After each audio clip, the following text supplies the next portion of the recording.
ဗုဒ္ဓနေ့ညအတွက် free date ပွဲ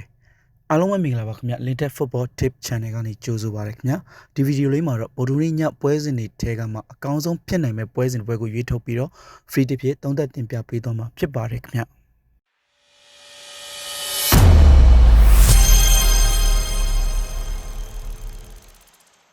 အိမ်နဲ့ဂျူဘင်တက်ဒီပွဲမှာအဓိကထားပြီး highlight လုပ်ပြပေးရမှာက UAE ကလပ်အိမ်အသင်းရဲ့ကစားပုံပါဒီအသင်းကကစားပုံအမှားနဲ့တယ်ထင်ထားတာထက်ပိုပြီးဘောလုံးကောင်းကောင်းကင်ကစားနိုင်တတ်တဲ့အသင်းဖြစ်တယ်လို့ခန်းစစ်ကနေတိုက်စစ်ထိစိတ်ရှည်လက်ရှည်ထိုးဖောက်ကစားတတ်ပါတယ်ကလပ်အသင်းစင်တန်းကွာဟားတယ်ဆိုပေမဲ့အရန်ကြီးနှိမ်ပါနေတာမျိုးတော့မဟုတ်တာသိကြပါတယ်ဂျူဘင်တက်အကြောင်းထက်ဒီပြိုင်ပွဲနဲ့ပတ်သက်ပြီးတော့အသင်းကြီးတချို့ကကစားသမားတွေရာသီကြိုရှေ့စမ်းပွဲလိုကစားနေတာမျိုးမြင်ရပါတယ်ဂျူဘင်တက်မှာလည်းဒါမျိုးမြင်ရလာနိုင်ပြီးတော့အကျိတ်နဲ့ရှင်ပြိုင်ကစားပြီးကိုပြတ်နိုင်ပွဲရဖို့ထက်အနိုင်ရလက်တစ်ခုကိုတင်ကစားရင်ပွဲချိန်ကုံဆုံးသွားဖို့များမှာပါသုံးခုပြတ်ဖို့ခက်တာမို့ဒီပွဲတော့ဂျူဘင်တက်ဘက်ကိုညင်းပယ်ထားတာကအကောင်းဆုံးဖြစ်မယ်လို့ထင်ပါတယ်ဗျခံမှန်းရလက်ဖြစ်အိမ်0ဂျူဘင်တက်1ဖြစ်ပါတယ်ခင်ဗျာအားလုံးကိုကျေးဇူးတင်ပါတယ်ခင်ဗျာ